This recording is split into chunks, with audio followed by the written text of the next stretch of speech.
This video was made possible by Squarespace. Build your beautiful website for 10% off at squarespace.com/Wendover. Imagine a train that took you from Washington, D.C. to Dallas, Texas in 9 hours, or Paris, France to Athens, Greece in 9 hours, or Adelaide, South Australia to Perth, Western Australia in 9 hours. These train trips actually take 44 hours, and 41 hours respectively, so the idea of making any of these trips by train in 9 hours seems almost absurd. In China, though, that's reality. In September 2018, the country opened up a brand new high-speed rail route with direct trains from Hong Kong to Beijing. This is about the same distance as DC to Dallas, Paris to Athens, or Adelaide to Perth, and yet these trains make the trip in only 8 hours and 56 minutes. What makes this even more impressive is that 10 years ago, in 2008, at the time of the Beijing Olympics, China's high-speed rail network consisted of this. We'll have to zoom in because the extent of the network was one 19-mile-long maglev train from Shanghai Airport to the outskirts of Shanghai, and a traditional high-speed rail line from Beijing to the coastal city of Tianjin. Today, 10 years later, that network has expanded into this. China has 8 times as much high-speed track as France, 10 times as much as Japan, 20 times as much as the UK, and 500 times as much as the US. In fact, China has as much high-speed rail track as the rest of the world combined. It is staggering the amount of progress they have made in such a short amount of time. Traditionally, high-speed rail exists in small countries with rich populations by the likes of Germany, France, and Japan. China is neither of these things. The country is enormous, about the same size as the US, and is also not rich. While no longer poor, China is definitively a middle-income country. It's about as rich as Mexico, Thailand, or Brazil. In fact, despite being the country with the most high-speed rail in the world, China is also the poorest country in the world to have any high-speed rail. Despite the country's vast size, China's huge population makes it very dense, especially in the east half. This means that China does have large cities close enough together where it makes sense to take the train rather than the plane. Trips like Guangzhou to Changsha, a distance of 350 miles, take an hour by plane or 2 hours and 20 minutes by train. When factoring in the time it takes to check in, go through security, and board, it absolutely makes sense to go by train when traveling between these two cities, even without considering that the high-speed train is cheaper than flying. High-speed rail even makes sense in China on longer routes where it wouldn't in other countries. Beijing and Shanghai, for example, are about 650 miles apart. Normally, that would be too far for high-speed rail to make sense. Paris and Barcelona, for example, are 500 miles apart, closer than Beijing and Shanghai, but only 2 high-speed trains a day run between the two cities compared to about 20 flights. Between Beijing and Shanghai, on the other hand, about 50 flights run per day compared to 41 trains. Considering the trains carry far more people each, up to 1,200, trains are therefore the dominant means of transport between these two cities. There are a few differences between these two routes. For one, while Beijing-Shanghai by train takes 4 hours and 28 minutes, Paris-Barcelona, despite being a shorter distance, takes a longer 6 hours and 25 minutes. The other factor, though, is about the competition. Europe has an efficient air transport network dominated by budget airlines that are often far cheaper than trains. You can find tickets for flights between Paris and Barcelona for as little as $12, while the cheapest Beijing-Shanghai flights go for $74. Air travel within China is also far from efficient. China Southern, China Eastern, and Air China, the 3 largest Chinese airlines, arrive on time an average of 67, 66, and 63% of the time, respectively.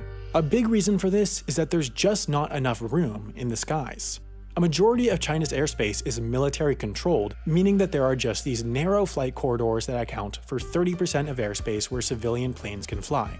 With tons of planes and not much room to fly, planes are frequently delayed by air traffic control to wait for the airspace to clear up, which leads to the abysmal on-time ratings of the country's airlines.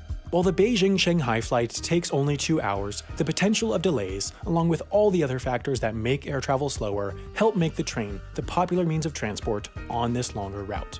Other train routes in China, though, make less sense. For example, in 2014, the new high-speed train line opened between Langzhou and Urumqi.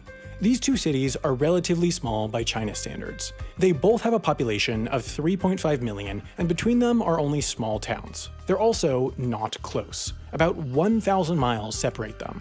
This project could therefore be compared to building a high-speed train from Denver to Seattle. They're modestly sized cities a long ways apart with nothing big in between.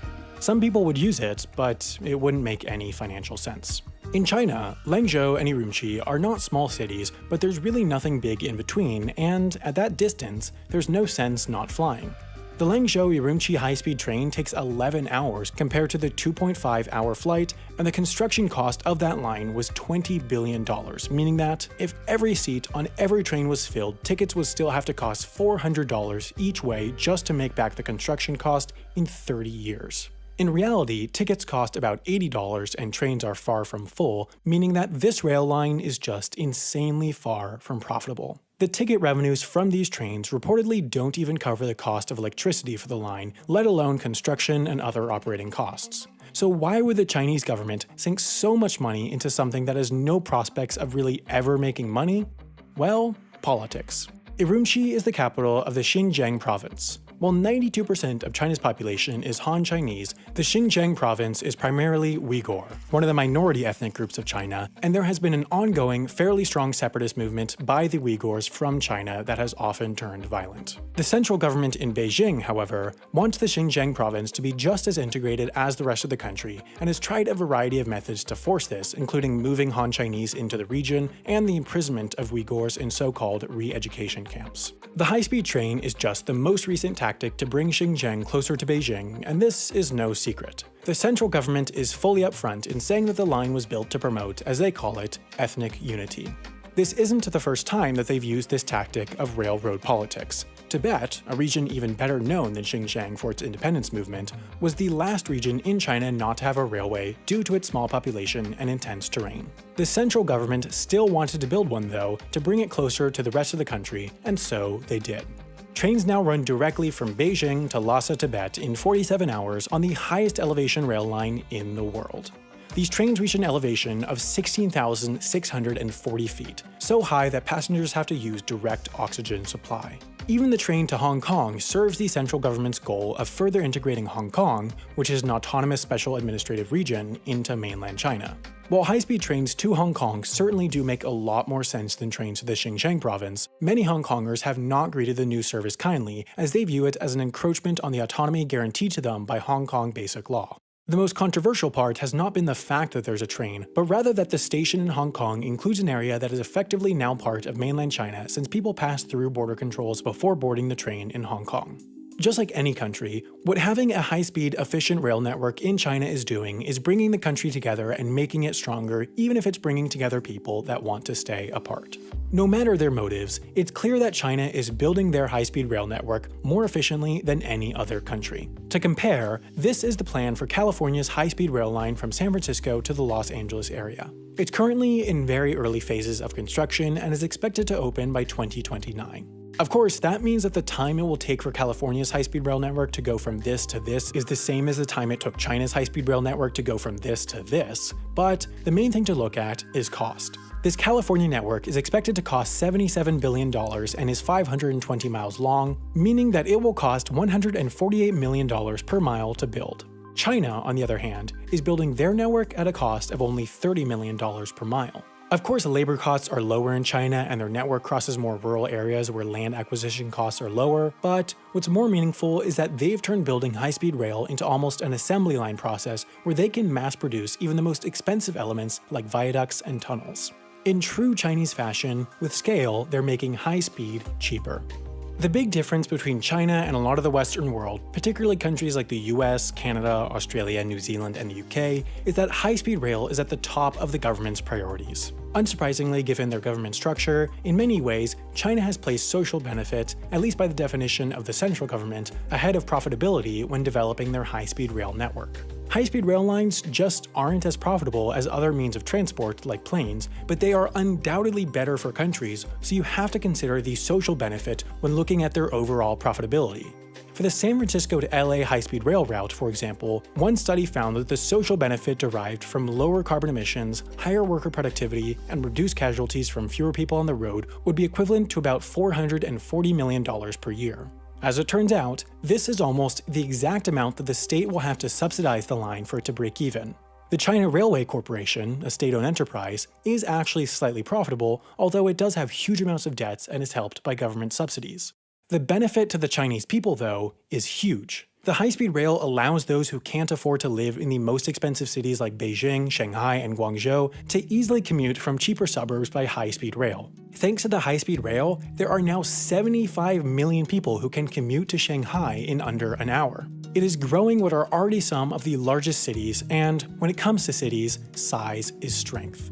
These lines connecting the East's largest cities are some of the most profitable rail lines in the world, and they're making living and working in China easier, but the question is, when we look back decades from now, whether the high-speed trains to smaller cities will have made sense. Out of a desire to keep the lines going straight between the big cities, the stops for smaller cities are often out in the countryside dozens of miles away from the city core.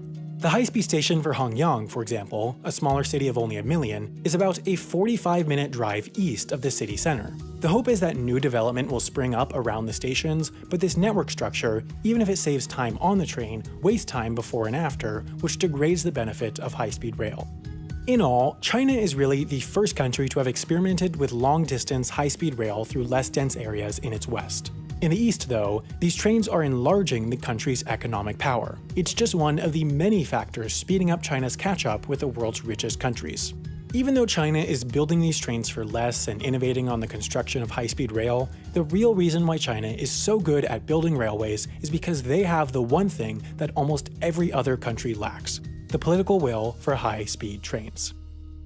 Whenever I'm looking to launch something new, one of the first things I think about is how to present it online. I think about domain names, emails, websites, and where I always go to do all that is Squarespace.